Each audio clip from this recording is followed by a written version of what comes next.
One of the parts about skateboarding that's so amazing is that you can never really stop learning. There's always something else to do or something else to learn. You can teach yourself a new trick, you can teach yourself a variation of that trick, you could try skating a different obstacle, you can try tuning your craft in so many amazing ways with skateboarding.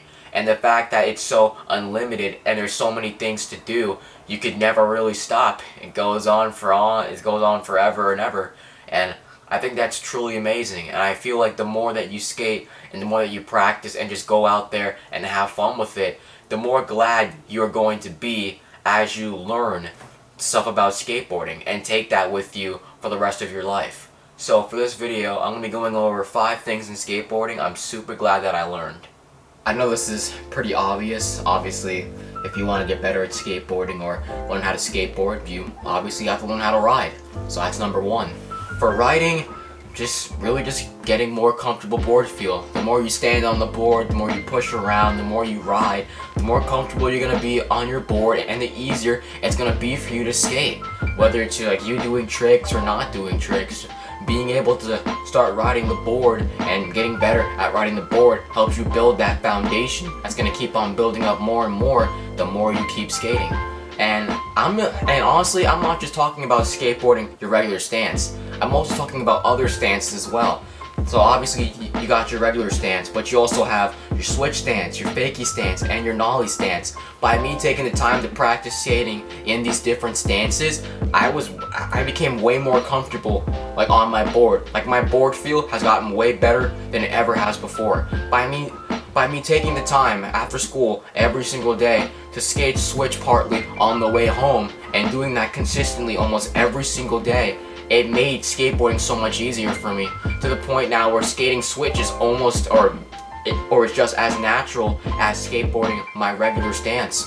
Same thing goes for nollie and same thing goes for fakie. By taking the time to practice those stances, it just made things a whole lot easier for me and less uncomfortable. So riding the board, definitely crucial. I'm super glad that I learned that. If I'm being completely honest with you guys, I just learned this like a month, if not 2 months ago, which is crazy because I've been skateboarding for 5 years. I was just completely unaware of it. Number 2, rethreading your axle. I'm gonna be honest with you, I always just constantly switch trucks. Like every single time that my axles got horribly damaged on my truck, I would just immediately just change it, or like go to the store or my local skate shop and just go buy a new set of trucks. This thing saves you the extra trip and what is it, 30 bucks, 40 bucks on trucks?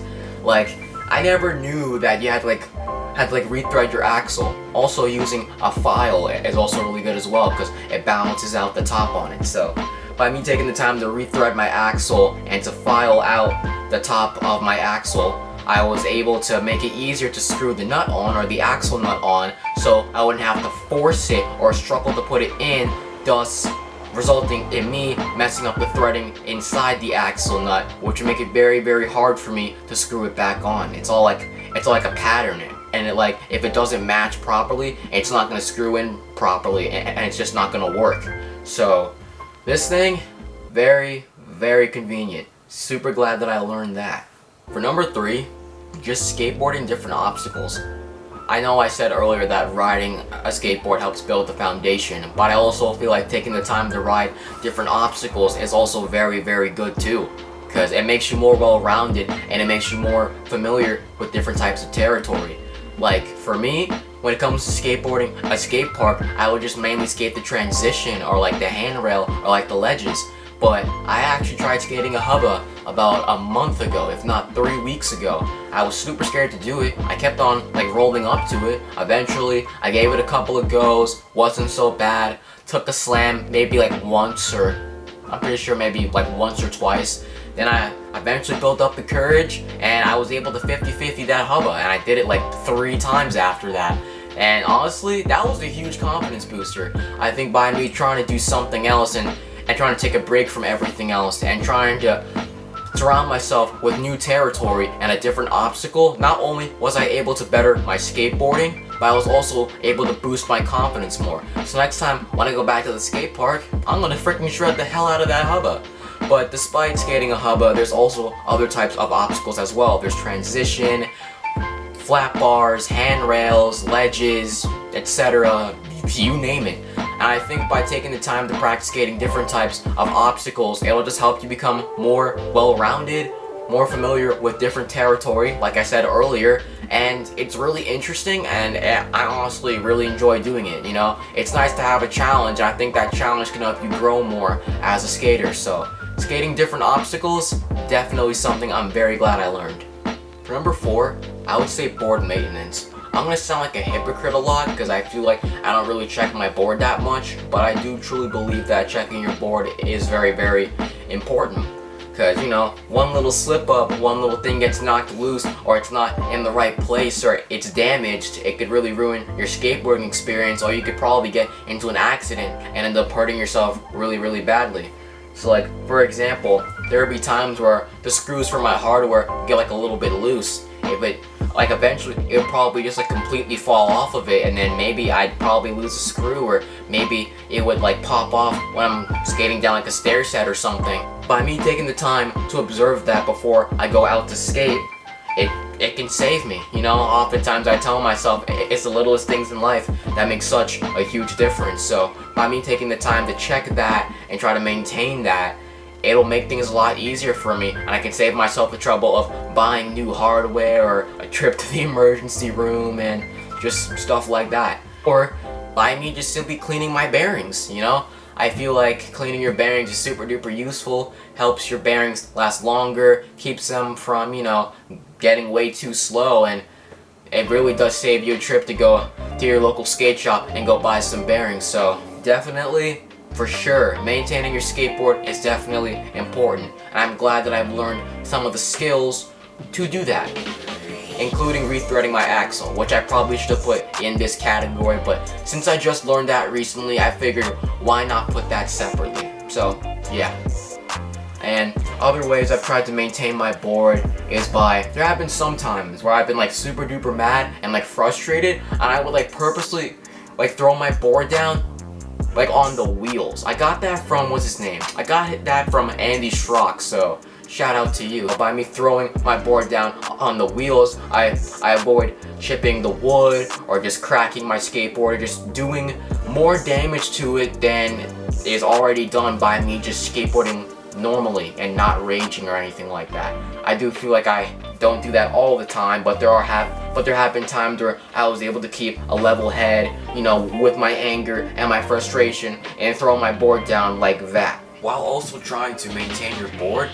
For me, I was also able to learn how to use different types of tools.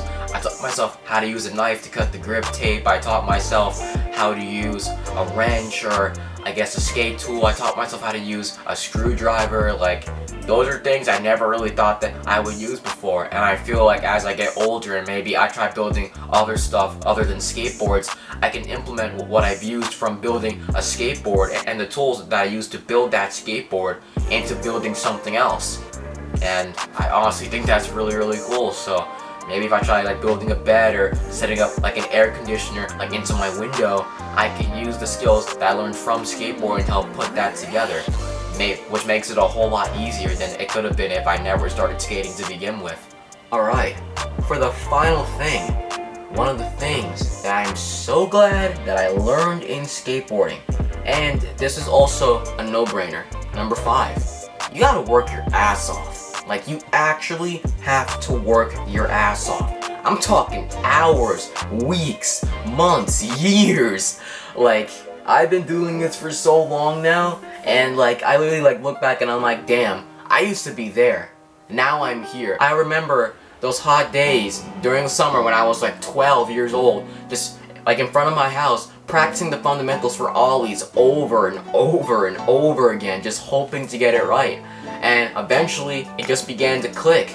And then I just kept practicing my ollies over and over and over again.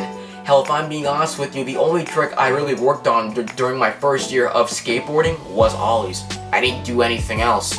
And it clearly shows because my ollies have a whole lot of pop now. I'm not trying to like brag or anything. I worked my ass off to get to that point. But by me constantly taking all that time and that effort to truly improve, it shows. Maybe not every single time, but it really, like, your hard work will eventually show sooner or later. I think the thing that I've learned is that you're gonna work your ass off, you're going to freaking make it work, and it's going to work out most of the time, if not all the time.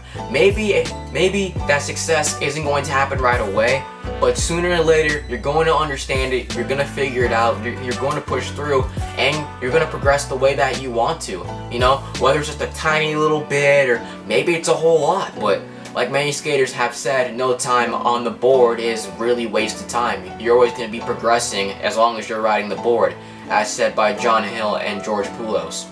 So I do feel like taking the time to skate and to work your butt off to progress and get yourself to a certain point is super duper important. And taking the time to persist and work through all of the anger and the blood and the sweat and the tears, like when you get that like satisfaction where you land a new trick or you do something new and you're like, damn, that felt hella good.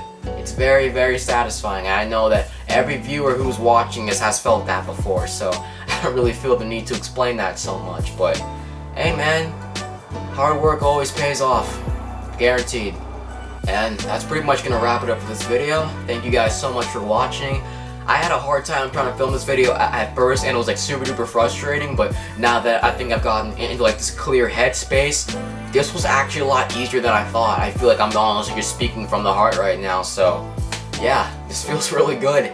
If you guys want me to make another video like this, I would be more than happy to do it, so I'll probably leave like a pinned comment like in the comment section below, and if a lot of people like it, depending on my audience, then I'll make another one. I'd be more than happy to. So thank you guys so much for watching, and I'm gonna edit this video and I'm gonna go now, so bye. Love you all.